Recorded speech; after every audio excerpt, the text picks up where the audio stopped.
Olá, amigo internauta, leitor do Jornal Diário de Suzano. Nós estamos hoje, dia 14 de setembro de 2018, são exatamente 16 horas e 5 minutos, dando sequência à série de entrevistas com os candidatos nas eleições deste ano. E hoje está conosco a candidata a deputada federal pelo PR, Juliana Cardoso. Ela é formada em Engenharia Ambiental, pós-graduada em Administração de Empresas, mestre em Administração Pública e mestrando em Direito Público.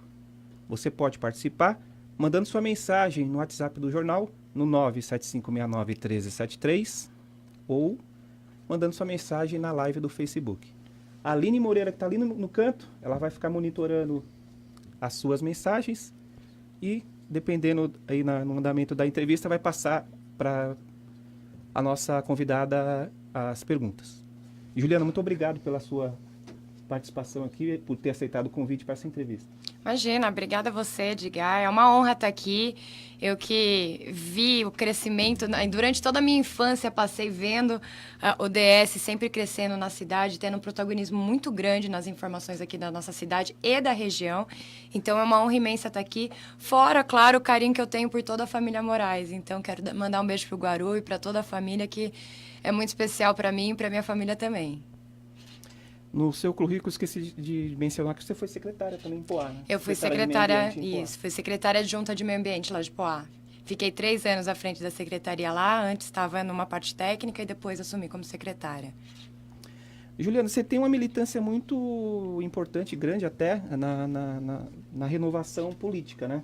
Você faz parte, por exemplo, de algumas entidades, como, por exemplo, você é líder do REPS, do Movimento Agora e do Global. Queria que você explicasse o que são essas plataformas políticas, para que servem, como funcionam. Vou explicar primeiro como eu cheguei nelas, Edgar.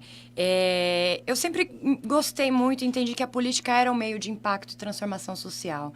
E por isso eu precisava me qualificar, eu precisava ter espaços de discussão política de uma maneira neutra, que focasse não na questão partidária, mas sim como a gente pode melhorar e contribuir com as agendas do Brasil em geral, né? Deixar de lado as discussões mesquinhas e sim ir para a solução dos problemas. Quando eu comecei, na verdade, quando eu passei na faculdade, na Universidade de Colômbia, nos Estados Unidos, quando eu fui fazer o mestrado em administração pública, eu consegui uma bolsa através da Fundação Lehman e da RAPS, que é a Rede de Ação Política pela Sustentabilidade. Portanto, passei a fazer parte da rede de talentos deles. Lá na RAPS, a gente é um espaço apartidário, pluripartidário, melhor dizendo, em que a gente discute os problemas do Brasil sem ficar na questão pessoal, e sim como a gente pode solucionar. Lá tem políticos do Brasil inteiro que passam também por um processo seletivo, garantindo que todos sejam, evidentemente, ficha limpa, mas alinhados, acima de tudo, com princípios e valores. Passando a RAPS, entrei em 2016... continuei nessa militância, nessa busca por uma renovação política, mas acima de tudo, de novas ideias e novas práticas. E quando foi ao final do ano passado, fui selecionada também para o Renova BR, que é basicamente uma escola de formação de excelência para os futuros protagonistas da política do Brasil. Então, onde nós tivemos aulas diversas, começando pelo lado de políticas públicas, com vários especialistas, de lados diferentes, para que a gente pudesse ter a nossa visão sobre políticas públicas importantes. Tivemos aulas de como fazer campanhas mais inclusivas, mais participativas e mais baratas. E tivemos aulas também de toda a questão prática do Brasil, a prática legal, a prática legislativa, direito constitucional, teoria geral do Estado, para preparar mesmo os parlamentares. E, por último, o Movimento Agora, que também faz parte da minha vida, que eu passei a integrar ao final do ano passado também, que é um espaço, a gente se chama de um espaço de pensamento crítico político, em que a gente já, inclusive, criou uma agenda coletiva, uma agenda com vários pontos diferentes, sustentabilidade, segurança pública, educação, para discutir e resolver os problemas do Brasil. Então, inclusive, a gente já fez a entrega para alguns presidenciáveis, vamos fazer para todos, mas já entregamos para a Marina Silva, para o Alckmin, vamos entregar para o Ciro Gomes, está agendado para os candidatos do Novo, enfim. estamos fazendo um belo trabalho aí para poder dar uma questão técnica, porque a agenda foi discutida ao longo de 2 anos, em que a gente começou a discutir com especialistas, mas acima de tudo com a sociedade. Então, venho militando nacionalmente mesmo por uma renovação política de qualidade, mas acima de tudo por uma política transparente, ética e participativa, que reconecte as pessoas da política. E por que você decidiu se candidatar, né, deputada? Bom, eu acredito que as mudanças, a transformação social tem que passar pela política, né? A gente reclama, mas poucas vezes a gente vê que a maior parte das pessoas não se lembra em quem votou, a maior parte das pessoas acabam pegando um santinho do chão em cima da hora de votar, acaba decidindo o voto sem pesquisar, e esse é um problema muito grave na nossa democracia, né? E eu senti essa questão de representatividade, resolvi encarar um desafio de sair candidata a deputada federal, especialmente considerando a nossa região do Alto Tietê. Há mais de 30 anos, Suzano, que é a nossa cidade, não tem um deputado federal. O último, inclusive, foi o deputado Estevão Galvão. E depois desse tempo, a gente ficou nesse vácuo de representatividade. Assim como no Alto Tietê inteiro, nos 11 municípios aqui, a gente nunca teve uma deputada mulher. Então, quero muito fazer um trabalho pela nossa região para ajudar a promover o desenvolvimento e para cuidar de pautas que são tão essenciais para a gente se desenvolver novamente, voltar a crescer. Então, a partir do momento que o seu nome está em evidência hoje na campanha, né, surge também conjecturas de que no futuro você pode sair também a candidata a algum outro cargo, inclusive a prefeita em 2020. Aí eu queria saber assim, o eleitor da Juliana Cardoso, ele pode ter certeza que você, caso eleita, vai cumprir os 4 anos de mandato? Ou Sim. existe alguma possibilidade de você, sei lá, sair candidata a prefeita em Suzano em 2020 ou vice de alguma chapa ou não? De forma alguma. Eu tenho um compromisso público assumido desde sempre de que eu eleita vou cumprir integralmente o mandato, cumprindo exatamente tudo aquilo que a gente combinou com os eleitores, né? A minha preocupação maior é a gente... E tenho certeza que posso ajudar muito mais Suzano enquanto deputada federal, retomando uma falta de representatividade que a gente tem, do que diretamente na prefeitura. Então, tenham todos muita certeza, tenho esse compromisso assumido publicamente há um bom tempo, de que vou cumprir integralmente o mandato. A sua família também é formada por políticos, né? Seu pai foi candidato a prefeito, sua mãe é presidente de partido. Você acha que você tem uma outra forma, uma outra visão de fazer política do que da época que os seus pais fizeram? Como que é isso?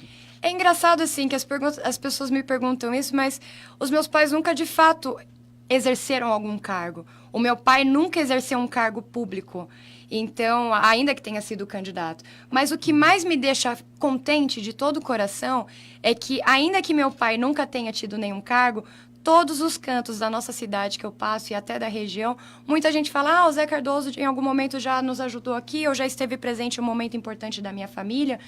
Então, assim, é engraçado que as pessoas sempre querem comparar e falar, mas meu pai nunca teve um cargo, e tenho muito orgulho do legado que ele deixa, porque todos os cantos da cidade eu escuto isso. As pessoas falando, o Zé Cardoso, mesmo nunca tendo tido nada, já nos ajudou. Então, assim, de verdade, eu fico muito feliz. Aprendi muito nesse processo por ter visto a política de uma maneira um pouco mais próxima.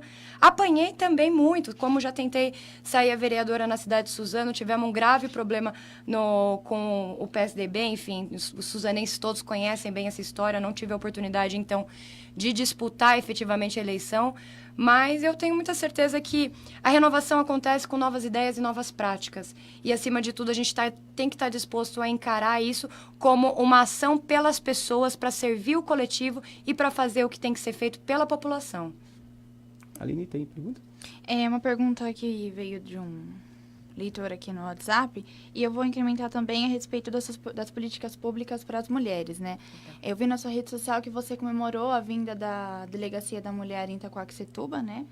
E eu queria que você comentasse sobre isso, caso você seja eleita, quais são as políticas públicas para as mulheres, né? Isso na questão de saúde, segurança.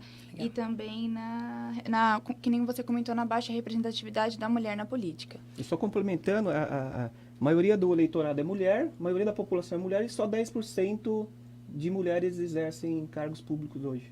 No Congresso Nacional, são menos de 10% dos deputados são mulheres.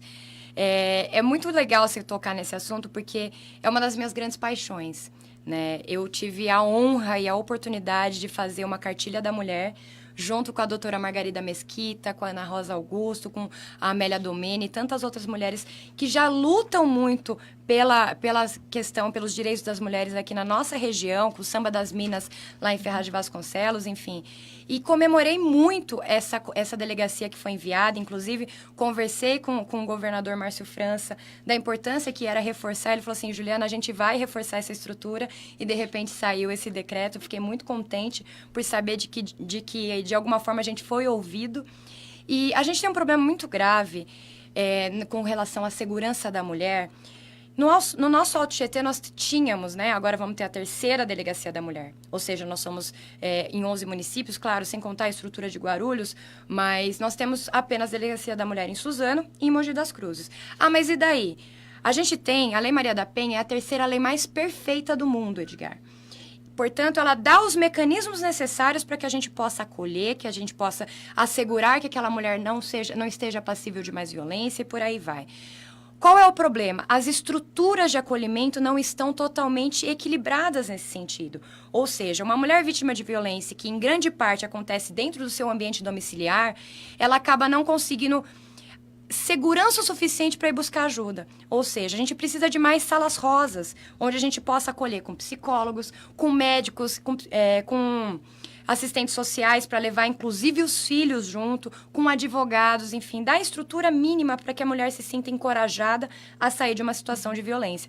Por isso, comemoro muito essa questão de uma delegacia especializada. Claro, muita gente fala, mas falta por conta dos horários da delegacia, não é sempre horário full time, né? Não é o dia inteiro, 24 por 7, enfim. Mas a gente tem que avançar. São os pequenos passos que nos levam adiante. Então, essa questão para mim é um tema muito caro, assim como não só as delegacias, mas esses salas rosas, aumento da estrutura para os CRAS também, que são os acolhimentos da assistência social, que são importantes. Enfim, para mim é uma pauta que eu, enquanto deputada, sei que posso ajudar a reforçar essas estruturas. Fora isso, que é uma questão que eu acompanhei muito também, é a Patrulha Maria da Penha. E a gente ter também os espaços dos juízes ou toda a situação do fórum para poder facilitar e deixar mais rápido esse processo das medidas protetivas, enviando para a CGM, né, para a Guarda Municipal e por aí vai. Então, eu sei que posso ajudar muito nessa questão da segurança da mulher. Fora isso, alguns outros temas que para mim são tão importantes quanto é com relação à saúde da mulher. Nós temos apenas também 2 centros especializados na saúde da mulher na nossa região, um em Mogi das Cruzes, o outro em Ferraz de Vasconcelos. E sim, a gente tem uma saúde que precisa ser acompanhada, né? A gente tem que fazer exames periódicos, até pela gestação, enfim, por aí vai. Então, buscar, eu sei que enquanto deputada a gente consegue enviar recursos para compras diretas através das emendas parlamentares para compra de equipamentos. Então, tentar trazer mais equipamentos de saúde, tentar trazer mais leitos. E eu sou sempre muito sincera, assim, eu não posso prometer aquilo que depende do orçamento federal, de outros programas ministeriais, mas o que eu posso prometer, de alguma forma, me compromissar, que é a palavra que eu realmente gosto de usar, é que a gente vai tentar buscar esses recursos para ter mais centros especializados, mas que, no mínimo, a gente vai conseguir direcionar emendas parlamentares para a aquisição de novos equipamentos. E tem também... A questão da mulher, eu fico aqui a entrevista inteira falando, eu gosto muito. Tem também o ponto de que muitas mulheres deixam de trabalhar para ficar com os filhos, por falta de creches ou por falta de escolas em tempo integral. Então, tentar reforçar essas estruturas para que a gente dê autonomia para as mães, porque muitas vezes elas são as únicas pessoas responsáveis nos lares de hoje em dia. A gente sabe que houve uma alteração no nosso sistema social como um todo, enfim. E o último ponto com relação às mulheres que você me perguntou, que é a da representatividade. A gente, em todo o Alto Tietê, também tem uma prefeita, né? Na nossa Câmara de Suzano, nós temos 2 vereadoras. Então, eu vejo que, quando as mulheres passam a integrar os espaços políticos, a gente consegue colocar as nossas pautas como prioridade. Dito isso, quero lembrar que a nossa Lei Maria da Penha fez 12 anos. Né, no mês passado, fez 12 anos de lei. Porém, a nossa comissão permanente que discute os direitos das mulheres no Congresso Nacional tem apenas 2 anos. Então, a gente precisa avançar para que o recurso público seja direcionado também para o acolhimento das mulheres. Tem uma propaganda do PRB que eu vi no YouTube, que você, como engenheira ambiental, você fala que é uma lixeira, mas uma lixeira apaixonada pela profissão, né? E a questão do lixo, ela é bastante é complicado aqui no Alto Tietê porque os municípios gastam um absurdo para encaminhar o lixo para outra cidade porque não tem aterro, né? Qual que é as suas propostas em relação a esse tema? Inclusive, quando você foi secretária de Meio Ambiente, você apresentou lá, foi criado um fórum regional para tratar desse assunto. Exato. Aí eu queria saber as suas propostas e se esse fórum ele avançou de alguma forma ou não. Bom, eu me especializei, sou engenheira ambiental, me especializei em resíduos sólidos e minha paixão realmente é buscar novas tecnologias de tratamento, de cuidados com o lixo. Por quê? A gente precisa avançar. A gente precisa ir adiante. A gente está muito atrás dos outros países em desenvolvimento ou desenvolvidos. E por isso digo que sou apaixonada por isso mesmo. É um dos grandes problemas de todas as cidades, de todos os municípios. Por quê? A responsabilidade do resíduo sólido é do gestor municipal. Aí, mas o que acontece? Aqui na nossa região especificamente, por que a gente fez esse fórum regional? Foi o primeiro fórum regional de resíduos sólidos do Alto Tietê, em que inclusive fui uma das responsáveis para consolidar os dados da nossa região, para que a gente possa buscar soluções consorciadas, uma vez que nós temos um consórcio muito ativo, que é o Condemate, para poder buscar uma solução melhor para todos nós, porque gasta-se muito. A gente tem cidades no Alto Tietê que gastam 150 quilômetros por perna, cada ida e volta, para poder enviar o lixo. Então, assim, isso é um gasto muito grande que sai do dinheiro do contribuinte. Então, como que a gente pode dar uma maior efetividade? Como que a gente pode pensar em uma solução consorciada? A gente tem uma política nacional de resíduos sólidos muito eficiente. Né? A política, como por si só, ela é muito bacana, ela é muito robusta. Porém, como tudo e muitos outros pontos aqui no Brasil, o problema é implementação. Era para ter se encerrado todos os lixões, que é aquela modalidade que não tem proteção nenhuma, que não tem nenhuma segurança socioambiental, né, porque vai pela saúde também. Era para ter acabado até 2010. Até 2015, 5 anos depois da aprovação da lei. Mas ainda tem, né? Só que ainda tem muitos. Então, assim, a gente está crescendo a passos muito lentos. A gente precisa desenvolver mais. A gente precisa, de alguma forma, ajudar os municípios a ter essa autonomia para poder crescer e resolver soluções. Consórcios são grandes opções para isso, para que a gente possa buscar esse desenvolvimento. Enfim, sei que como deputada posso colaborar com isso, que de alguma forma a gente consiga colaborar, especialmente com os municípios menores, fomentando que eles ajam em consórcio para poder buscar soluções que sejam ambientalmente seguras, minimamente, mas também que busquem trazer soluções tecnológicas mais efetivas. O fórum existe. Aconteceu, né? O fórum foi uma reunião geral que nós fizemos, né? Dentro desse fórum, a gente fez um encaminhamento em parceria, inclusive, com a ABRELP, que é a Associação Brasileira de Empresas de Limpeza Pública, encaminhando que seria feito um estudo regional de gerenciamento de resíduos sólidos. Por quê? A nossa política nacional de saneamento, a gente tem que fazer os programas mínimos dentro do município para entender qual o tipo de resíduo que é produzido, qual é o percentual de cada tipo de resíduo, o quanto que a gente pode avançar com coleta seletiva, qual o tipo de tratamento e destinação final que tem que ser feito, enfim. Quando a gente faz esse estudo, que é o diagnóstico, a gente consegue buscar soluções, que nem quando a gente vai ao médico. Primeiro a gente tem que saber quais são os sintomas para depois tratar, né? E dentro disso, dos nossos 11 municípios, 2 deles apenas não tinham os estudos municipais, que é o Plano de Gestão Integrada de Resíduos Sólidos. Os planos, um deles já estava licitado, já ia começar, e o outro ia ser ajudado junto com o secretário de Estado.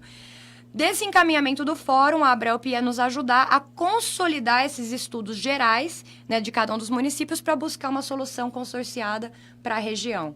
Então, infelizmente, como acabou mudando o secretário, tudo deu um pouco de atrasada nessa questão, mas a gente ainda vai avançar. Tenho muita certeza que os meus amigos secretários que ficaram no Condemate estão dando continuidade. Eu sei que estão, mas sei que estão lutando com isso também. Você é a favor, por exemplo, de evitar que mais lixo vá para os aterros, por exemplo? Criação, separar o lixo, criar ecopontos. Com certeza. Isso é uma saída, isso? Sem dúvida, sem dúvida. O nosso grande problema da geração de lixo é o consumo. Sim, parece óbvio, mas a gente não pensa nisso, né? Se você ficar um dia carregando uma sacolinha com todo o lixo que você produz, quantos copinhos plásticos de água a gente não acaba gastando por dia? quanto as garrafinhas de água, que é um material extremamente rico, limpo, que tem valor agregado, que acaba indo pro lixo. Sabe? Quantos canudinhos. Canudinho eu acho que é um absurdo também, que a gente acaba consumindo no dia a dia e que não tem noção da quantidade. Então, acima de tudo, a gente precisa de políticas públicas, mas aí entra na questão municipal, por exemplo, de não adianta a gente pegar o lixo todo sujo para depois separar. A gente precisa que a própria população, quando consome, faça a separação, para aí sim enviar uma parte para reciclagem. De repente, algumas prefeituras conseguirem investir no destino final desse material orgânico e só apenas o rejeito mandar para um aterro sanitário, já era uma economia absurda. Então, assim, é necessário, não só sou a favor, mas como é necessário para que a gente consiga realmente promover um desenvolvimento sustentável. Aline, tem pergunta? Tem uma pergunta na live, novamente a respeito das mulheres, né? Ele perguntou assim, com a crise que passamos, cada dia mais mulheres vão em busca de empregos para ajudar no orçamento familiar, né? Ele quer saber qual é a sua proposta para dar um alento e tranquilidade para essas mães, principalmente na questão de amparo dos filhos. Perfeito, é isso que eu disse que eu posso ajudar muito. É a gente tentar aumentar os investimentos nas escolas em tempo integrais, na construção de novas creches e voltando sempre. Claro que creche, por exemplo, é uma responsabilidade do Executivo Municipal, mas a gente sabe também que existem linhas de crédito, que existem recursos disponíveis nos ministérios para que a gente vá buscar esse tipo de recurso, ou que traga, inclusive, de emendas parlamentares para a construção de novas. Então, eu não posso virar e falar, eu vou trazer um programa novo, porque eu vou ter que estar afetando o regime geral, mas a gente pode, em ações pontuais, colaborar com isso. Mas tem um ponto com relação às mulheres que, para mim, também é super interessante, que não apenas dá esses espaços às mulheres, mas dá oportunidade para que elas se qualifiquem também. Né? E especialmente levando cursos técnicos para as periferias. As pessoas que estão desempregadas não têm condições de ir para fora estudar. Isso é um fato. Então, como que a gente leva cursos profissionalizantes? De cabeleireiro, de manicure, enfim, colaborando com isso. Então, a gente pode ajudar nos projetos. Existem programas federais, existem programas estaduais que ajudam nesse tipo de curso. Escola da Moda, enfim, tantos outros que foram criados, inclusive aqui no governo do estado de São Paulo, que deram tão certo, que a gente precisa fomentar. Então, não só dar oportunidade para as mamães saírem de casa para trabalhar, mas qualificá-las para que elas possam trabalhar. Dar oportunidade de microcrédito para que elas consigam montar um salão, um pequeno comércio, enfim, coisas nesse sentido. Quando a gente dá autonomia para o cidadão, a gente permite que o desenvolvimento realmente aconteça. Uhum. Nas suas redes sociais, você faz algumas críticas aos privilégios hoje dos deputados, né? Fala e defende cortes, né, de até 30%. Só para citar aqui, tem o auxílio moradia, verba de gabinete, verba apelidada de cotão, ressarcimento com saúde, ajuda de custo. Como que vai ser feito isso? Você acha possível mesmo que se consiga reduzir esses privilégios? De que forma? Edgar, muita gente me pergunta sobre isso, eu acho muito bacana levantar essa pauta. Eu acredito muito que político... A gente tem um trabalho como cada um, todo mundo aqui trabalha, enfim, quem tem essa oportunidade, ganha o salário, tem que pagar a casa, tem que pagar o IPTU, tem que pagar a condução, tem que pagar, enfim, gasolina e por aí vai. Com o mesmo salário, muitas vezes com um salário mínimo. Porque que um deputado, além de ganhar um salário robusto, ainda tem que ter um carro com motorista, tem que ter um auxílio moradia que é super alto, tem que ter, enfim, tantas regalias. Eu sou totalmente contra mesmo. Agora... Eu sou uma em 500 e outros 512, né? Eu não sei se vou conseguir, de fato digo isso, mudar para todo mundo, mas o meu gabinete, eu garanto. No primeiro dia de mandato, nós vamos abrir mão, sim, das regalias. Nós vamos reduzir o nosso custo do mandato em 30% no primeiro dia. Tem gente que fala, é pouco. A gente tem que começar. Eu fiz estudos, a gente levantou os números, é possível entregar serviços eficientes para a sociedade reduzindo 30%. Claro que a nossa intenção é ir aumentando essa economia cada vez mais, mas a gente precisa começar. Então, a gente vai abrir mão de uma gama de assessores que tem disponíveis para os mandatos, a gente vai reduzir os gastos indenizatórios, né, que a gente às vezes gasta e pode pedir ressarcimento, enfim. Nós vamos reduzir em 30% logo de início o custo total do nosso mandato e acredito, mas é muito pouco que você sozinha vai economizar, pode até ser, mas pelo menos a gente prova para o Brasil inteiro que é possível fazer o mandato mais eficiente. Agora, se os outros vão seguir ou não, depende da pressão popular da gente poder colaborar, depende da gente eleger uma bancada que tenha essa mesma visão, que esteja lá para servir a sociedade, não para ser servido, e aí sim a gente conseguir mudar alguma coisa. Você fez também recentemente um cadastro no projeto Unidos contra a Corrupção, né? Do que se trata? Como que funciona esse cadastro, né? Essa organização? E a proposta é divulgar candidatos honestos ou não? Não tem nada a ver. Na verdade, o Unidos contra a Corrupção surgiu numa parceria da Transparência Internacional, FGV e algumas outras organizações, com o objetivo principal de colocar 12 pontos específicos sobre o combate à corrupção, que passa, assim, desde a transparência dos governos, a punição de servidores públicos também dentro desse processo, que é o que a gente chama, às vezes, de ficha limpa 2.0, enfim, passar por alguns critérios para que a gente possa brigar para combater a corrupção. Então, eu sou signatária, eles fizeram, qualquer um pode ser, convido inclusive a todos a entrar lá, unidoscontracorrupção.org, para ser signatário, ou seja, para pressionar os políticos a participar disso também. Quando eu, candidata, fui lá e me inscrevi, eles fazem uma verificação de passado, ou seja, eles veem se você tem condenação, qual é o seu passado, de onde você veio, para garantir que você é uma candidata ficha limpa, honesta, que realmente vai empunhar essa bandeira no combate à corrupção. Então, faço muita questão não só de ser signatária e carregar essa agenda, mas, acima de tudo, de divulgar, porque a população precisa participar do processo democrático. Aline, tem pergunta? A respeito das suas redes sociais, você é bem engajada nas redes sociais, né? Você acha que isso é uma coisa positiva na sua campanha? Acha que isso pode ajudar de uma forma, além do santinho sendo entregue e tudo mais? Acha que isso é uma coisa positiva? Ah, com certeza, Aline. Eu acho que a gente está num momento político muito único no nosso país. Muito único porque, antigamente, precisava rodar de madrugada o jornal aqui para as pessoas conhecerem as propostas. No dia seguinte, aí depois ir repercutindo, ir do boca a boca. Hoje em dia a informação é instantânea. A gente consegue ir lá no Google, fazer uma pesquisa ali e saber quem que é a pessoa. A gente consegue entrar no Facebook e ver todas as propostas. Coisa que antigamente a gente precisava ir no olho, entregar papel, entregar jornal e por aí vai. Então isso tudo está muito dinâmico. Eu acho essencial, porque a gente só vai ter uma democracia melhor, a gente só vai ter melhores representantes quando a gente pesquisar. Quando a gente realmente estiver disposto a ir procurar informação. E a informação agora está em todo lugar. Isso é sensacional, assim, então eu fico muito grata, não só com a oportunidade de divulgar o meu trabalho, a minha visão, mas, acima de tudo, de escutar as pessoas. Né? Eu acho que, enquanto representante, eu tenho que, acima de tudo, estar conectada com o eleitor, conectada com os representados.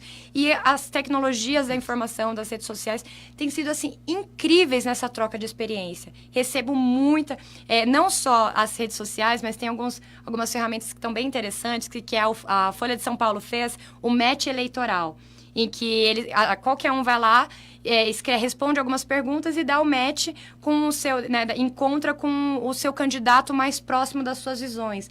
Assim como surgiu o Tem Meu Voto, que é uma ferramenta assim como, especialmente focando nos candidatos sem processo, ficha limpa, enfim, eles têm esses critérios que são importantes. A plataforma Voz Ativa, a plataforma Bússola Eleitoral. Então, assim, é extremamente importante a gente fazer com que as pessoas se vejam representadas, porque assim ela participa da vida parlamentar e ela cobra a participação e o trabalho como um todo do seu parlamentar. Okay. Bom, a gente queria saber assim, a sua visão política sobre alguns assuntos. Por exemplo, queria saber o que você acha do foro privilegiado. Você é contra? A favor? Eu sou contra. Por que você... Eu sou contra. Eu sou contra o foro privilegiado, especialmente em tempos de Lava Jato, porque a gente sabe que muitos parlamentares vão fazer de tudo para se eleger, de tudo mesmo, campanhas milionárias e por aí vai, por conta de um foro privilegiado. Né? Eu realmente acho que tem que ser julgado na justiça comum como todos os outros. E a vida é assim, sabe? O cidadão comum comete um delito, ele é passado pela justiça comum, só porque a pessoa é representante do povo, ela tem que ter uma situação especial. Né? Tá certo que o foro privilegiado, uma vez um juiz me disse que nasceu pelo objetivo de tirar a questão política das decisões, mas ainda assim a gente tem que ter No entanto, se é por isso, a gente tem que reforçar a autonomia da instituição judiciária. Assim a gente fomenta realmente que tudo seja democrático, tudo seja transparente, longe das decisões individuais políticas, né, e no contexto político, mas acima de tudo, todo mundo tem que ser julgado como mesmo, está previsto na nossa Constituição. Tem mais alguma pergunta, Aline? Tem, a respeito referente à reforma trabalhista e à reforma da Previdência. O leitor está querendo saber se você é contra ou se você é a favor. É muito relativo falar contra ou a favor as reformas, porque tem pontos específicos. A reforma trabalhista que passou, acho que ela acabou prejudicando o trabalhador. Né? Existem pontos importantes que devem ser revistos, mas, acima de tudo, devem ser discutidos com a sociedade, porque ela passou sem haver uma grande discussão com as pessoas. Né? Então, eu acho que isso é essencial para passar, assim como a reforma da Previdência. Do jeito que ela está lá, eu acho que também vai prejudicar. Agora, a reforma tem que acontecer sem excluir absolutamente ninguém. A gente não pode gerar mais discriminação, a gente não pode gerar mais diferenças que a gente tem na nossa sociedade, que hoje são muitas. A gente acaba sempre, com todo o sistema que a gente vive, beneficiando poucos e prejudicando muitos. Enquanto a gente não tiver equidade nesse sentido, não adianta falar em reforma. Então, as reformas têm que ser, acima de tudo, justas. Então, a gente sabe que tem um problema na Previdência, sim, até porque, se a gente olhar pela lógica simples, a nossa população tá, né, hoje em dia, a gente teve o boom demográfico, tinha muitos jovens que contribuíram e que foram envelhecendo. Hoje a gente tem muito menos jovens contribuindo, né? A gente não está mais naquela explosão demográfica. Então, quem que vai pagar essa conta das pessoas que já estão aposentadas, sendo que a gente está tendo pouca contribuição? É uma lógica simples, portanto, a gente precisa revisar. Mas com isso, a gente tem que revisar com consciência, sem prejudicar as pessoas que mais precisam, especialmente. A gente está caminhando já para o final, mas tem duas perguntas que eu ainda queria fazer para você em relação ao seu plano de governo, que fala bastante em sustentabilidade, né? Aqui está falando, item 16, que você vai propor o desenvolvimento de atividades econômicas sustentáveis. Como que seria isso? E também uma outra sobre a causa animal. Você tem algum projeto? Eu vou só corrigir um detalhe, porque assim, não é um plano de governo, porque a gente não está no executivo, sim, né? A gente sempre diz o plano de Propostas, mandato, né? O compromissos do mandato, que são coisas que a gente pode ir atrás para tentar executar efetivamente. Com relação ao desenvolvimento sustentável, é essencial que a gente estimule as boas práticas, que a gente estimule, que a gente realmente consiga manter preservadas algumas áreas que são importantes. Vou dar um exemplo. Lá na Prefeitura de Poá, enquanto estive secretária, enfim, a gente estava discutindo o plano diretor. Poá é uma cidade, uma estância hidromineral, que, portanto, precisa de ter uma área de preservação muito maior para manter a qualidade da água, né? Porque hoje, pinga a chuva hoje no solo, como é um dia chuvoso, por exemplo, daqui 30 anos apenas que essa água virá água mineral para nós bebermos. Então, se a gente não fizer um programa de preservação daquilo, a gente não vai ter no futuro. Isso é um desenvolvimento sustentável como? Se a gente estimular que as pessoas que têm uma área maior, que têm uma área verde nos seus quintais, possam, de alguma forma, preservá-los, ter incentivos, para que as empresas que promovam o desenvolvimento sustentável, inclusive ontem estive na garagem de trólebus aqui da capital de São Paulo, em São Paulo, que é referência na América Latina de um ônibus que é movido a bateria e energia elétrica. Ou seja, ele não é poluente e ele acaba reduzindo o consumo de energia. Então, assim, esse tipo de estímulo a gente precisa dar. Seja alterando o regime de contratação, seja tentando estimular, através de incentivos econômicos mesmo, a existência dessas empresas, geração obrigar não, porque eu acho que obrigar é uma palavra muito pesada, mas estimular com que as empresas tenham seus relatórios socioambientais e divulguem essas ações como uma forma de estímulo. Enfim, eu acho que o desenvolvimento sustentável passa a valer quando todo mundo toma essa consciência. E cabe, sim, ao governo, ao setor legislativo, sempre estar trabalhando nos estímulos para que isso aconteça. A causa animal também é uma causa que é muito cara para mim. Eu sou apaixonada por animais, enfim, gosto muito mesmo. E eu vi alguns problemas. Eu convivi muito, quando secretária também de Poá, com a questão de que as prefeituras não tem ninguém responsável pelos animais na cidade. Não tem ninguém que obrigatoriamente tenha que cuidar do bem-estar animal, só tem as zoonoses. Ou seja, a cidade cuida daqueles animais que estão com a saúde deficitária, enfim, que estão soltos na rua com problemas que podem passar doenças, ou seja, são vetores ou são animais zoonóticos.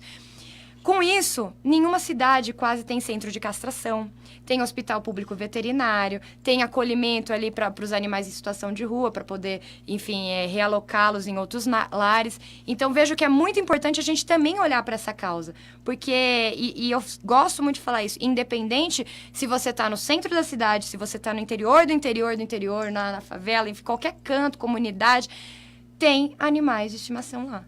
Tem animaizinhos lá, pessoas que se importam com isso, que se tivesse hospital público veterinário, se tivesse castração móvel, se tivesse esse tipo de sistema de acolhimento, ia ajudar muitas famílias. Aline, dá tempo de mais uma, se tiver. Não, aí a minha questão era, você como secretária de Poá, secretária do meio ambiente, então o meio ambiente ele junta diversas outras coisas, né? Saúde, envolve bem-estar e tudo mais.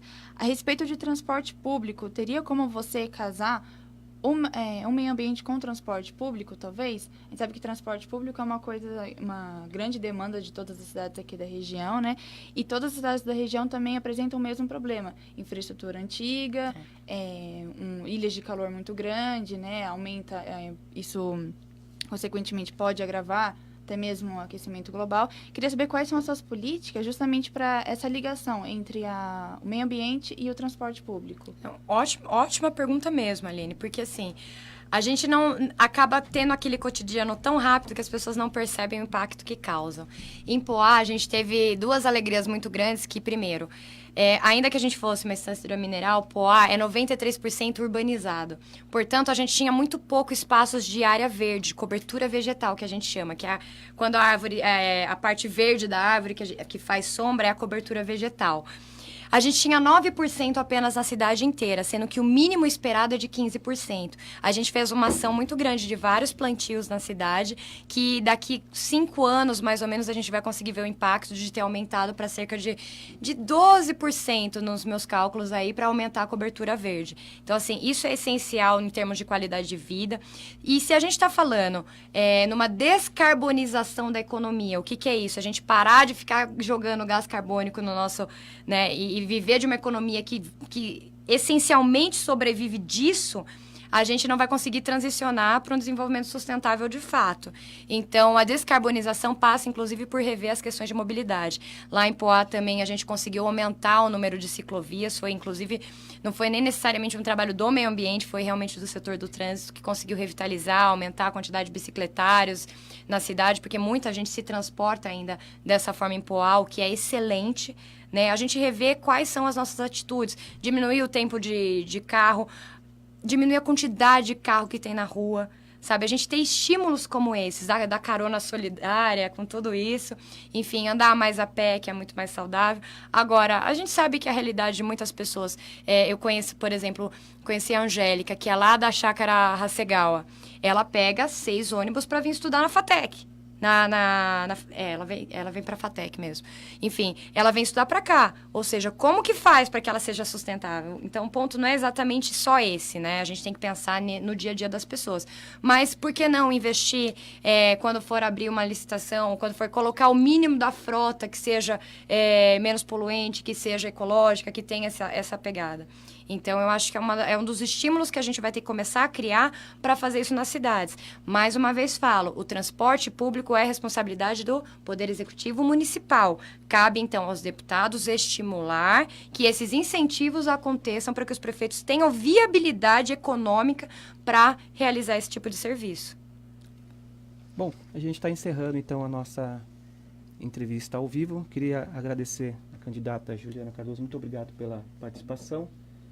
A Aline, que acompanhou com a gente aqui a entrevista. A você, internauta, que nos acompanhou até agora, muito obrigado pela sua participação, pelas as mensagens que vocês nos enviaram. E até a próxima entrevista. Muito obrigado. Quero agradecer rapidamente também, muito obrigada, Edgar, ao Grupo DS pelo convite, a Aline, e a todos vocês que quiserem conhecer um pouco mais, fazer mais perguntas, enfim, a gente vai continuar online na minha página, Juliana Cardoso, é a página com o selinho azul verificada, ou, se for escrever direto, facebook.com/jucardosojc, assim como Instagram, jucardosojc. Espero vocês lá. Obrigada.